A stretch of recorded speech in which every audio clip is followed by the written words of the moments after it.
Azizani Qashqarni atlasga o'xshatqim keladi. Rangdorligi bor, ajoyib jazbadorligi bor.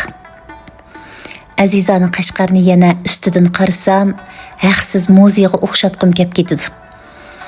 Siz anglagan va yoki anglabmi ulgurmagan nurg'unlagan hikoyalar bor. Azizani Qashqarga kelishga imkonlaringiz yetganida, mayli qaysi qatnashda keling, chuqur qadimiy shaharni bir yo'qlab o'ting. Kögüçülüge bağlı emas, her bir xishlarda, her bir tamlarda, gül giyahlarda, hatta qulup silingan ishiklarda mu hikoyalar bor. Bu növbet Azizani Qashqarga Mahiraning uyidagi o'rnak kiyimlarga suratga tushgil kelib, hech bir qiynalmadim. Maydon izlabmi avar bo'lmadim. Faqat uyining oldida mana shunday xatir suratlarga tushdim. O'ylab ko'rsak, hech qanday bir ish sababsiz bo'lmaydi ekan. Men oilada yolg'iz qiz. Kichik vaqtlarimda opam sandiqni ochganida cho'qim meni yiniga chaqirib oladi. Mayra xonim, "Mav jipakni sizlarga saqlayapman-chimi? Cho'ng bo'lganlarda beraman" deydi. "Mav atlasnimi yoshlar sal cho'ng bo'lganda tikkizib beraman" deb ketadi.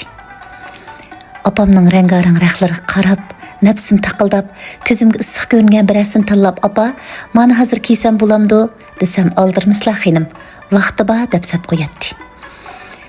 Opam ichib, o'rib-cho'rib, yana qatlab sap qo'ysa hayron qolatdim. "Hozir kiysak bo'lmamdi" deb qolatdim ichimda. Amaliyotda rosa hamma narsaning vaqti zoyida bor ekan. Yeshimizga moslari bo'ladi ekan, mos kelmaydiganlari bo'ladi ekan. O'quvchi vaqtlarimizda paqirtib va yoki bak murakkab kiyimlarni kiymaydiq-ku. Chunki oddiy soddaliqni bizga cho'nglar mana mushundaq oldirmislar deb turib o'rgatadi. Mana bugungi kunda Mahiraning uyi ichilgandan keyin opam ilgari berishga qiymagan va yoki vaqti kammidi deb qaragan nurg'un jipak atlaslarini, jipak raxlarini, duxovlarini menga bo'g'chilmlab berishga boshladi. "Opa, sizligim asqetib qoladi" desam, "Bolam, hozir bir yerlarga rax ko'tirib bormaymiz, lekin ko'pchilik izdisi yo'q raxlar. Shuni ishlatib qo'ysizlar" deb berdi. Gaylarni alohida zakaz qilib sirtlardan akirdik. Masalan, O'zbekistondan bu yillik yangilik shoyi atlas va yoki bambukdan to'qilgan atlaslarni kirgizdik. Uningdan boshqa onamning barkiti deb nurg'unlagan atlaslarda mana shunday kostyumlarni, ko'ylaklarni chiqarishga boshladim. Jurgimdikini eshitsam, Azizani Qashqarda tug'ilganim, quvvat og'inim hech bo'lmaganda 18 yoshlargacha yashaгаnim uchun bu yurtga o'zimni tuz qarzim bor, muhabbat qarzim bor deb o'ylaydi ekanman.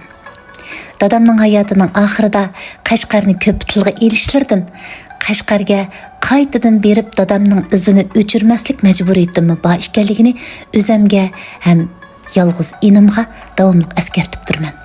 Bugungi kunda askartishlarim ichida ta'limga farzandlarim bor. Oila bo'yicha Mahiraning uyini mehr muhabbat koni qilamiz deb tirishchanlik ko'zlayotganligimizmi rost. Chunki har bir oila bir yurtga nisbatan bir ko'znak. Har bir oilaning yo'sullari, uy tutish san'ati sirtdan kelganlarga nisbatan shu yurtga beriladigan baho. Sanduq 20 yilda bir o'rildi deydigan mod uqumchilar. Mana bu navbat Mahiraning uyida sanduq yana bir qitim o'rildi. Qani, siz seg'ingan, yodgor qilib saqlag'uchiligi bor, ishkovingizdan ayirmaydigan o'rnaklarni ko'rib huzur iling.